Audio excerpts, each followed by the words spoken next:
É muito comum pensar que qualquer ameaça que danifique o seu computador seja um vírus, mas os vírus é apenas uma das categorias dos malwares. Os malwares ou códigos maliciosos são programas usados para danificar o seu computador. Estes programas normalmente são instalados e executados sem você saber. O termo malware vem da junção de duas palavras em inglês, malicious e software. Os principais tipos de códigos maliciosos são vírus, worms, botnet, spywares, backdoors, cavalo de Troia e rootkit. Iremos falar sobre alguns desses malwares, em como eles são obtidos e suas características. Também iremos falar sobre algumas maneiras de prevenção sobre essas ameaças. Como qualquer tipo de malware, o vírus é um programa com fins maliciosos. Os vírus podem apagar ou alterar arquivos do seu computador, além de danificar o funcionamento do seu sistema operacional e muitas outras coisas. Para se alastrar, o vírus precisa de algum hospedeiro, seja ele um programa ou um arquivo. Em outras palavras, o seu computador só vai ser infectado caso um arquivo que já esteja infectado seja executado. São muitas as formas de se obter algum vírus. Pode ser por e-mail, por algum download da internet, algum compartilhamento de arquivos, uso de mídia removível que já esteja infectada, por exemplo, um pendrive, nas redes sociais também, e mensagem instantânea. Um exemplo de vírus bem comum era o vírus I Love You, que era um vírus disfarçado de carta de amor anônima, que pedia para que você abrisse um arquivo que estava anexado ao e-mail. Bom, caso você abrisse esse e-mail, esse arquivo anexado que estava lá, que era o vírus, você perdia todas as fotos JPG e JPG do seu computador. Worm é um programa capaz de se propagar automaticamente por meio de redes, enviando cópias de si mesmo de computador para computador. Normalmente, um worm se espalha sem a interação do utilizador, e ele não precisa ser explicitamente executado. Esse tipo de malware usa da vulnerabilidade ou falha na configuração de algum programa já existente instalado no computador para se espalhar. Geralmente o worm não tem como consequência os mesmos danos de um vírus, como a destruição de informações ou a infecção de arquivos. Mas isso não quer dizer que ele não seja uma ameaça à segurança de um computador ou que ele cause algum tipo de dano. Esse tipo de malware é perigoso, pois a quantidade de cópias que ele faz de si mesmo consome muitos recursos e podem lotar o seu disco rígido, por exemplo. Os worms podem ser obtidos das mesmas maneiras que os vírus, mas também eles podem ser obtidos pela rede, por um invasor ou por ação de outro malware. Boot é um programa que dispõe de mecanismos de comunicação com o invasor que permitem que ele seja controlado remotamente. Possui processo de infecção e propagação similar ao do worm, ou seja, é capaz de se propagar automaticamente, explorando vulnerabilidades existentes em programas instalados em computadores. A comunicação entre o invasor e o computador infectado pelo boot pode ocorrer via servidor web e redes do tipo P2P, par a par, entre outros meios. Ao se comunicar, o invasor pode enviar instruções para que ações maliciosas sejam executadas, como deferir ataques, furtar dados do computador infectado e enviar spam. Um computador infectado por um boot costuma ser chamado de zumbi, pois pode ser controlado remotamente, sem o conhecimento do seu dono. Também pode ser chamado de spam zumbi, quando o boot instalado o transforma em um servidor de e-mails e o utiliza para o envio de spam. O botnet é uma rede formada por centenas ou milhares de computadores zumbis e que permite potencializar as ações danosas executadas pelos boots. Quanto mais zumbis participarem da botnet, mais potente ela será. O atacante que a controlar, além de usá-la para seus próprios ataques, também pode alugá-la para outras pessoas ou grupos que desejam que uma ação maliciosa específica seja executada.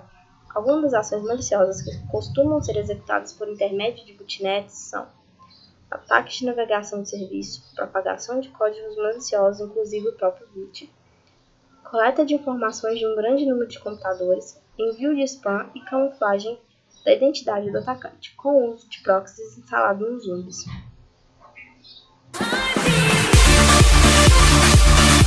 O spyware é um programa projetado para monitorar as atividades do sistema e enviar as informações coletadas para terceiros. Pode ser usado tanto de forma legítima quanto maliciosa, dependendo de como é instalado, das ações realizadas, do tipo de informação monitorada e do uso que é feito por quem recebe as informações coletadas.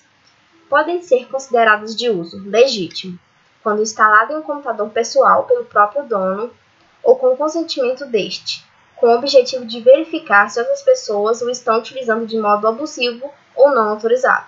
Malicioso, quando executa ações que podem comprometer a privacidade do usuário e a segurança do computador, como monitorar e capturar informações referentes à navegação do usuário ou inseridas em outros programas, por exemplo, conta de usuário e senha. Alguns tipos específicos de spyware são Keylogger, capaz de capturar e armazenar as teclas digitadas pelo usuário no teclado do computador.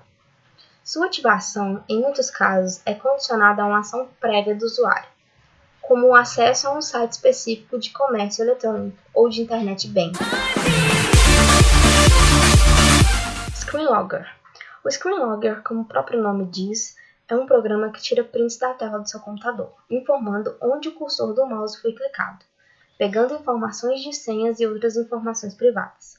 Este programa pode ser instalado em qualquer computador, sendo infectado através de sites e downloads, que instalam um programa sem que o usuário perceba, mas para que este seja instalado precisa que o programa seja executado.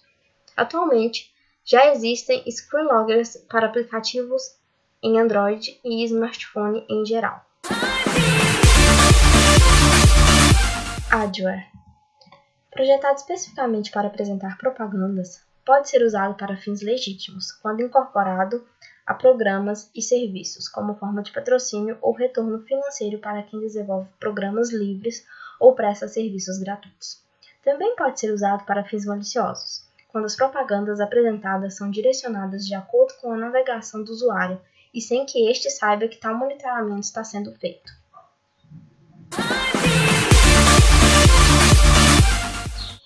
Backdoor é um programa que permite o retorno de um invasor a um computador, por meio da inclusão de serviços criados ou modificados para este fim. Pode ser incluído pela ação de outros códigos maliciosos que tenham previamente infectado o computador, ou por atacantes que exploram vulnerabilidades existentes nos programas instalados no computador para invadir. Após incluído, o backdoor é usado para assegurar o acesso futuro ao computador comprometido, permitindo que ele seja acessado remotamente, sem que haja necessidade de recorrer novamente aos métodos utilizados nas realizações das invasões ou infecções, na maioria dos casos, sem que seja notado. A forma usual de inclusão de backdoor consiste na disponibilização ou substituição de um determinado serviço por uma versão alterada, normalmente possuindo recursos que permitem um acesso remoto. Programas de administração remota como o BackOffice, NetBuzz, Sub7, VNC e Redmine, se mal configurados ou utilizados sem o consentimento do usuário, também podem ser classificados como backdoors. Há casos de backdoors incluídos propositalmente por fabricantes de programas, sob a alegação de necessidades administrativas.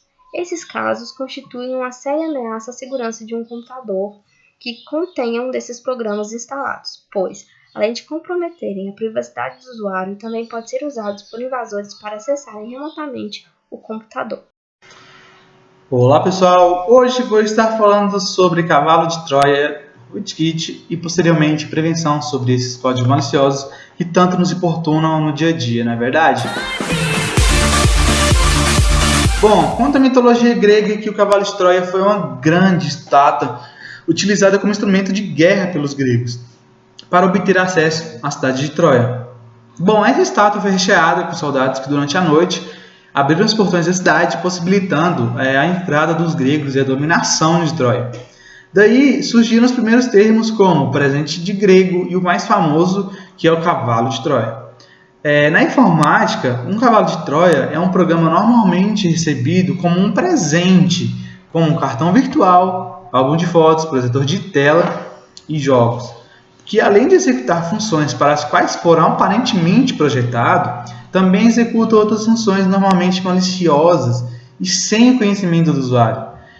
Algumas funções maliciosas podem ser executadas por um cavalo de Troia que são furto de senhas e outras informações sensíveis como números de cartão de crédito, inclusão de backdoors ou acesso remoto para permitir que um atacante tenha total controle sobre o computador, alteração ou destruição de arquivos também.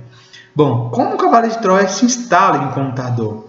É necessário que um cavalo de Troia seja executado, que ele venha acompanhado de algum outro arquivo, de alguma outra coisa, como um arquivo e-mail, um site da internet, porque por si só ele não executa sozinho, ele sempre vem acompanhado. Um exemplo é o Trojan Zeus, que também é conhecido como Z-Bot, um dos trojanos mais avançados e conhecidos na comunidade de segurança da informação. Bom, esse vírus ele conta com diversas funções, além de ter seu código atualizado e vendido por crackers, podendo futuramente se tornar mais poderoso e mais poderoso. Bom, agora vou falar sobre rootkits. Bom, o que eles são? Os rootkits são um tipo específico de malware que funciona interceptando ações do próprio sistema operacional e alterando seus resultados. Dessa forma, se o sistema solicita a leitura de um arquivo malicioso, com um antivírus, por exemplo, o rootkit filtra a informação via API e bloqueia a ação da ferramenta. Com uma grande capacidade de camuflagem também, os rootkits são chamados de camaleões de arquivos, pois se escondem de softwares de segurança e ocultam suas chaves de registro também. Dessa forma, os processos ficam supostamente escondidos no gerenciador de tarefas. A praga, tanto no Linux quanto no Windows. No primeiro, o rootkit geralmente substitui programas que aparecem em listagens de arquivos. Assim, sua presença passa por batido pelo sistema, caso o usuário consulte uma lista do tipo. Já no Windows, ele afeta processos de memória e engana o programa que está infectado, fazendo acreditar que o arquivo malicioso não existe e provocando mensagens de erros e lentidões no sistema. Bom, como evitar ou eliminar os rootkits? Como na maioria dos vírus, como os trojans e outras pragas digitais, os rootkits se reproduzem por meio de e-mails e sites maliciosos. Ao clicar em um deles, você pode abrir caminho para invasores e ter suas informações pessoais todas roubadas. Isso inclui também senhas, nomes de usuário e outras coisas digitais do seu computador. Bom, pessoal, agora eu vou estar passando dicas para vocês de como evitar e prevenir essas infecções de códigos maliciosos. Bom, nada pode garantir a segurança dos computadores, não é mesmo? Mas muitas medidas podem ser tomadas e adotadas para ajudar a diminuir as chances de infecção. Mas como evitar esses malwares? Bom, primeiro, mantenha o computador e software sempre atualizado. Evite usar contas de administrador sempre que possível. Pense 2 vezes antes de clicar em links ou fazer downloads de qualquer elemento caso não tenha conhecimento do mesmo. Tenha muito cuidado ao abrir imagens ou anexos de e-mail. Não confie de maneira alguma em janelas pop-up que solicitam que você faça o download de um software. Limite o compartilhamento de arquivos e use softwares antivírus, de preferência pagos. Beleza? Até mais! E é isso, pessoal. Espero que tenham gostado dessas dicas de como prevenir infecções de códigos maliciosos, sabendo que existem outras várias dicas que eu poderia ter dito, mas essas são as menos complexas para serem executadas e espero que tenham gostado. Muito obrigado!